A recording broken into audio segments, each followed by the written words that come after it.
In this segment, we'll explore another key component of this work, ongoing professional learning and support, and how it drives deeper, more sustainable excellence and equity in schools. Culturally responsive schools are student-centered learning environments that affirm racial, linguistic, and cultural identities. They prepare students for rigorous, independent learning and empower them to connect across their differences and lead as agents of change.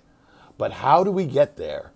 It starts and continues with ongoing professional learning and support. There isn't one and done training.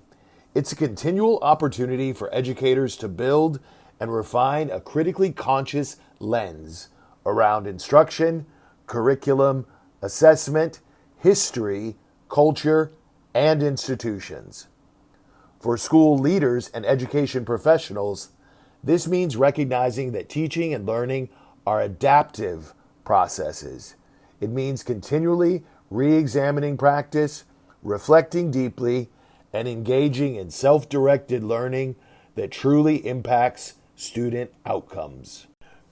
Drawing from the 360 Toolkit, here are a few clear, real-world examples of how ongoing professional learning can propel a school forward. Educators engaging in dialogue about identity, implicit biases, and microaggressions, and how these influence their relationships and practices. Both enrich and remediate in their classrooms to meet the needs of all learners. Teachers learning how to leverage community resources to enrich students' educational experiences.